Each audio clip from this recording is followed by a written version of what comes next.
So what are you doing with those sellers that, let's say, you put their house on the market, the initial expectation was 45, 60 days. Now it's been like 70 days, 80 days. Like, what is your price improvement strategy when it comes to the listings that have been sitting on the market for some time? Well, to actually get a seller to reduce price or Yeah, price or improve. Yeah. price improve. Yeah. So what we usually do is be honest with them. This is an honesty thing. It's either you're going to fire me today because I'm asking you to do this, or you're going to fire me in 3 months from now because we're still going to be sitting here doing the same thing. So it's pretty simple. You know, it just if we have a lack of buyer response, then and your property is very, very clean because there's only two things to sell a home. It's always going to be price. Investor can look through anything and he'll fix anything and he'll put it back up on the market and sell it. And the other thing is going to be cleanliness or condition. And if you have both of those, then you are where we are. But they will say, well, James, you came to our house 90 days ago and you said we can sell it for X. Now you're telling us to lower the price to Y. Let's say you told us you can sell it between 885 and 900. Now you're telling us we have to lower it to 850, maybe 840. We expected this much in our pockets, but now it looks like it's going to be this much.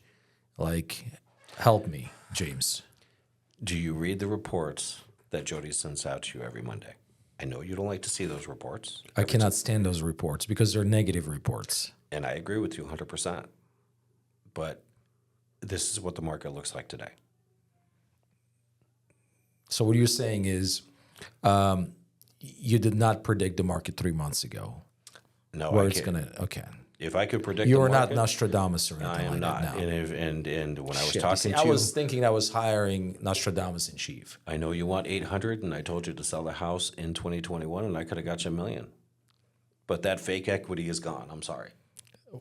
You're gonna have to price it. You see, I told my wife that I wanted to sell it back in 2021, and she did not listen to me. Now we're losing out on $200,000 here. Yeah, Interesting. it's tough. Okay, so that's the conversation, though. That's how it goes. That's a conversation. right. And Jody sends him the report on a weekly basis Weekly base. to keep him update and abreast of what's going on in Correct. the community. Okay, all right, got it. Makes sense. Like Awesome. clockwork. Okay, great. So you've been doing this for 6 years now, 7 years, right? And obviously the market has not been really the best in the last 2.5, 3 years, right? I mean, it's all started probably in the second quarter of 2022, 22, yeah. right? We're still definitely not out of the woods. I mean, we're still experiencing all kinds of challenges. How are you able to? And I look at your numbers. Your numbers are steady and going Consistent. up, right? Consistent. Yeah. So like a lot of agents out there, man, that used to do like 20, 25 deals now barely doing 10 deals, 12 deals, 15 deals, right? Agents that used to do 10 deals now barely doing like 4 or 5 deals. So how are you keeping this steady machine going as opposed to, like, again, most of the agents are still struggling? You got to see what's lacking. So what was working might not be working today. And then you got to stick to the basics. If I set my butt in open houses, then there's no reason that the next agent can't do the same thing. A lot of guys don't want to give up their weekends. I'll take my weekends on a Tuesday and Wednesday if I have to, or whenever I have time to do it. And it just, when it comes to the listings themselves, yes, they're going to sell. Eventually, they are going to sell. But if you don't keep them updated, then what's going to end up happening is they're just going to go to that. I like to call them second agents.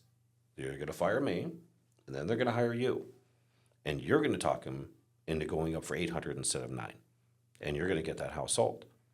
I used to be that second agent. The second agent, I used to be that guy that would beat up all the expired and canceled listings right, and get it sold. right, Yeah. right, Because the previous agent overpriced it for the most part right. and then was not able to lower the price. That's right. Yeah. That's right. That's why there's these reports that go out every single Monday. And I know they don't like to see them. I know they don't. But it's you got to see them, you got to read them, and you got to see what the market is doing. You got to see that your neighbor went under contract, but they're $50,000 lighter. Yeah. I know they don't like to see it, but it is what it is. Yeah. Okay, I like that. So, work on the weekends, going back to the basics, Yeah. open houses, getting in front of potential buyers, sellers, checking consistently on your sphere, your past clients, Work in your database. working your database. What are you doing in terms of like content, right? Like social media stuff and all of that. Are you doing any of that stuff? Oh yeah, that's all Jody. We started a YouTube channel. Don't ask me what it is. She just tells me to get in front of the camera and I go, and then that's I thought you were it. using AI for that stuff. No. No. Can we put AI in here? Maybe it'll make me look 30 years younger. But yeah, no, she's got all that pretty much dialed in. Yeah. With all the social media posts and things like that. She's got it pretty dialed in. You need to interview her. Not I think I should. You probably should. Yeah. Okay. Got it. But she's in France. Yeah, she'll get nice and relaxed as soon as you get back. So just schedule it with her. She'll come in. How does she like food in France, by the way? Oh, she thinks we're getting ripped off out here. We're getting ripped off out here? Yeah. What do you mean? Everything's fresh and it's nice. And when it's $5, it's $5. When you go into a restaurant here and they say it's $5, you're actually paying $10 for it with tax and tip and everything else. Oh, they don't tip in Europe. No, they don't. Ah. She says the I like to tip, right? That's the thing. That's what I like to do. Yeah. Yeah, so they don't tip there, but croissants are really, really Oh, nice. she said they're amazing. delicious. She said it's just all the food out here. The food is. I was in Greece a couple of years ago, and I tell you, after that experience, eating their vegetables, their fruits, their seafood, Yeah. man, like everything else just doesn't taste the same. It's fresh. That's what she says. It's very, very fresh, and ours is not. Our food is just not fresh. It's just Interesting. complete garbage. Yeah, I agree. Well, that's why they're like, if you think about it, like most of them there are skinny. Like they eat butter, they eat a bunch of olive oil, they eat a bunch of bread, pasta, all of that stuff, and they're all still like pretty good shape. Yep. And here we are, Fat Americans. we're fat Americans. right, Yeah, I get it. trying to like decide whether you can eat like a teaspoon of butter or not. Yeah. And we're still getting fat. And we're still getting fat. Still getting fat. Yeah. So something's going on. And she said that the food is delicious and it's fairly inexpensive to And she lives right now. Costumes. She not lives, but she's staying in Paris or like the outskirts of She Paris. was staying in Paris and they left Paris and they went to, I'm going to forget the name of it. It starts with a B. It's where Normandy is. Normandy. Bellux something, I think it is. I forgot the name of it, the name of the city. And then they're going to spend a couple of days there, and then they're going to go over to France. Got it. And I get to go to New River and Goodyear and everywhere else in Arizona. Well, Fight with that's French Riviera, I guess. Yeah, it's the French Riviera. Goodyear is definitely not the French Riviera.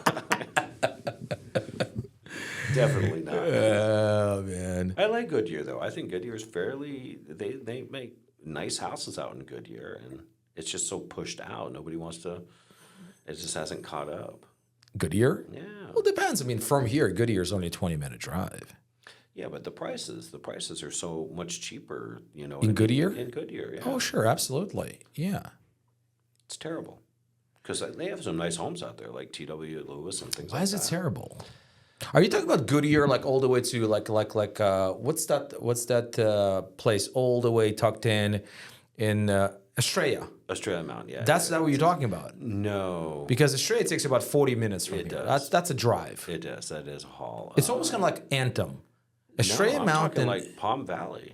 Even the prices Palm in Valley. Palm Valley are less expensive then, than like Arrowhead.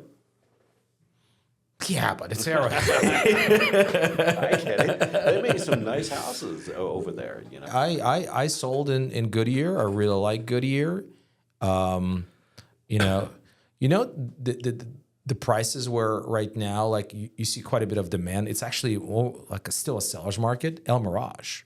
Oh, it is. Yeah, no, El Mirage. it Now, is. Surprise, on the other hand, is like a completely opposite. It's like literally the next town, the next city, and it's like a buyer's market. You know, I'll guarantee you though, you're looking surprised. And I think I did this the other day. So we have what, 25,000 active listings, right? Yeah. Between land. So let's just say it's 20,000 listings. I'll guarantee you there's 3 or 4,000 that are just surprised.